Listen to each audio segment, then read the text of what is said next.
اور یہاں تک اس امت کو کسی نہ کسی درجے میں پہنچایا ہے ان بدحال مدارس نے اور یہاں پر پڑھانے والے اساتذہ نے اور پڑھنے والے طلبہ نے۔ میرے محترم بزرگوں، دوستو، آج عرض یہ کرنا ہے کہ مدارس کا رشتہ امت سے کیا ہے یا امت کا رشتہ مدارس سے کیا ہے۔ یہ مدرسے اسکولوں کی طرح کوئی کسی بلڈنگ کا، کسی عمارت کا نام نہیں ہے، بلکہ مدارس امت کی ہر لمحہ اور ہر چیز میں رہنمائی کرنے والی ایک تعلیم کا نام ہے۔ اگر آپ ان مدرسوں کی عمارتوں کو ختم کر دیجئے، آپ یہاں پر پڑھنے والے طلبہ کو ہٹا دیجئے اور یہاں پر پڑھانے والے اساتذہ کو دور کر دیجئے، اس کے باوجود بھی یہ مدارس کسی نہ کسی شکل میں چلتے رہیں گے۔ اور اس کا نمونہ پوری دنیا نے دیکھا ہے۔ ترکی کے اندر جب سیکولر ہوا چلی اور فوج نے تختہ پلٹ کیا وہاں کی حکومت کا، اور اس وقت اتا ترک نے وہاں پر پابندی لگا دی کہ مدارس نہیں چلنے دیے جائیں گے، عربی میں اذان نہیں ہوگی، عربی زبان نہیں بولی جائے گی، قرآن نہیں پڑھا جائے گا، احادیث نہیں پڑھی جائے گی۔ اس وقت بھی ترکی کے اندر اتنی سخت پابندیوں کے باوجود مدارس جاری رہے۔ کیسے رہے؟ کہ کوئی استاد جس نے کہیں سے قرآن کریم کی 2 آیتیں پڑھیں، وہ جنگل میں جا رہا ہے اپنی گھاس کاٹنے کے لیے، اپنے چوپایوں کے لیے،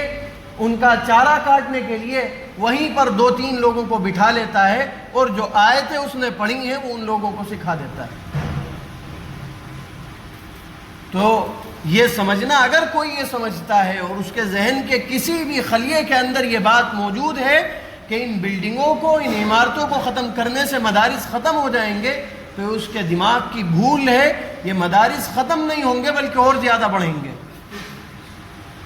میرے محترم بزرگوں، دوستو،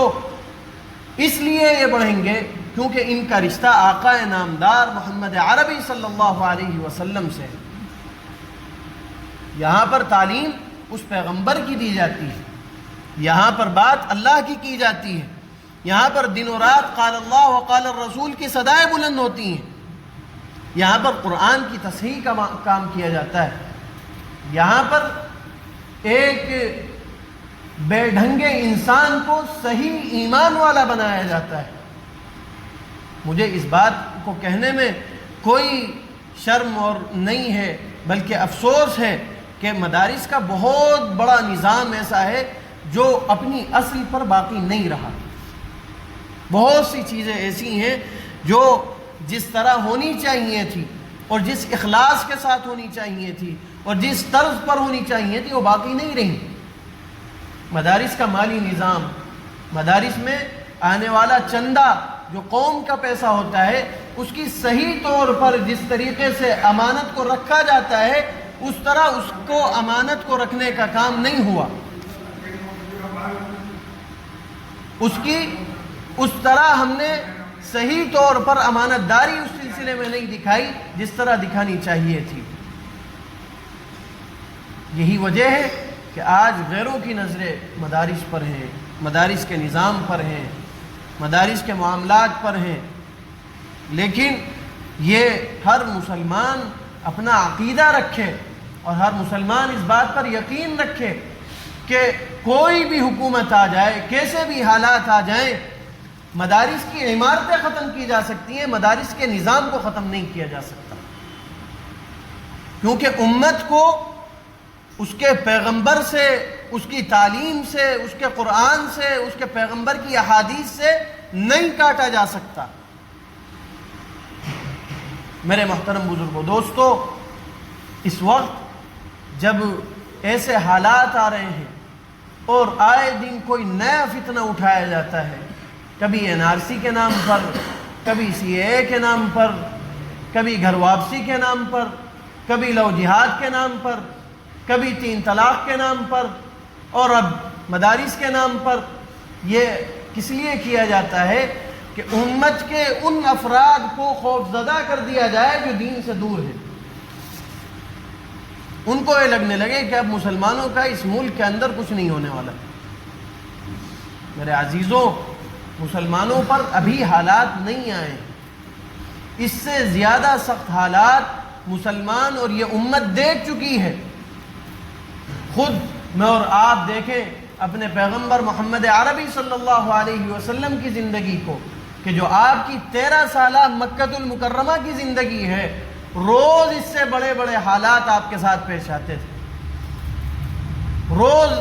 ایسا ہوتا تھا کہ آپ کو ستایا جاتا تھا، روز ایسا ہوتا تھا کہ کوئی پتھر مارتا تھا، کوئی گالیاں دیتا تھا، اذیت پہنچائی جاتی تھی۔ اور اگر ایسا ہو صرف کہ آپ کے گناہ کی وجہ سے یا آپ کے عمل کی وجہ سے آپ کو ستایا جائے تو انسان اپنے اوپر برداشت کر لیتا ہے۔ میں کوئی کام کر رہا ہوں اور اس میرے کام کی وجہ سے مجھے گالی دی جائے، مجھے مارا جائے، مجھے پیٹا جائے، مجھے برا بھلا کہا جائے تو میں برداشت کر لوں گا، لیکن عمل میرا ہے، میرے کام کی وجہ سے میرے گھر والوں کو ستایا جائے، میرے پورے خاندان کا بائیکاٹ کر دیا جائے، میرے چچا کو دھمکیاں دی جائیں، ہمارے گھر کے بچوں کو مارا جائے، تو یہ انسان برداشت نہیں کرتا۔ لیکن آقا نامدار محمد عربی صلی اللہ علیہ وسلم کی اس دعوت کی وجہ سے آپ کے خاندان کا بائیکاٹ کیا گیا، آپ کو گالیاں دی گئیں، گھر کے بچوں تک کو نہیں چھوڑا گیا اور ان کو ستایا گیا۔ یعنی ایسا دور آیا مکہ المکرمہ کے اندر آپ علیہ الصلاۃ والسلام کے خانوادے پر کہ ببول کے پتے، بڑے چھوٹے چھوٹے پتے ہوتے ہیں، وہ ان کو چبا چبا کر بچے اور گھر والے جو ہے گزارا کیا کرتے تھے اس دین کی دعوت کی وجہ سے۔ تو ابھی حالات نہیں آئے ہیں، اس لیے دل برداشتہ ہونے کی ضرورت نہیں ہے، بلکہ آپ علیہ الصلاۃ والسلام کا تو یعنی عجیب آپ نے کردار ادا کیا کہ غزوہ خندق کے موقع پر سن 5 ہجری میں پورا عرب یونائٹ ہو گیا، جڑ گیا، اتحاد کر لیا سارے عرب نے اور عرب کے قبائل نے کہ اب مسلمانوں سے متحدہ جنگ لڑی جائے گی۔ ایک دو نہیں، ایک قبیلہ نہیں لڑے گا، صرف مکے والے نہیں لڑیں گے، بلکہ ہم سب مل جاتے ہیں اور مل کر اب مسلمانوں سے لڑائی کی جائے گی، مل کر ان کی اینٹ سے اینٹ بجائی جائے گی۔ صحابہ اکرام میں مشورہ کیا آپ علیہ الصلاۃ والسلام نے کہ بھئی کیا کیا جائے، ہماری تعداد 3000 3500 اور ان کی 12000 کہیں 10000، کیا کیا جائے؟ مشورہ ہوا، حضرت سلمان فارسی نے مشورہ دیا کہ مدینہ شہر جو ہے اس کے ارد گرد خندق کھود دی جائے۔ مدینہ اس طرح جو جا چکے ہیں وہاں پر انہیں معلوم ہوگا، اس کی حیت ایسی ہے کہ اس کے پچھلی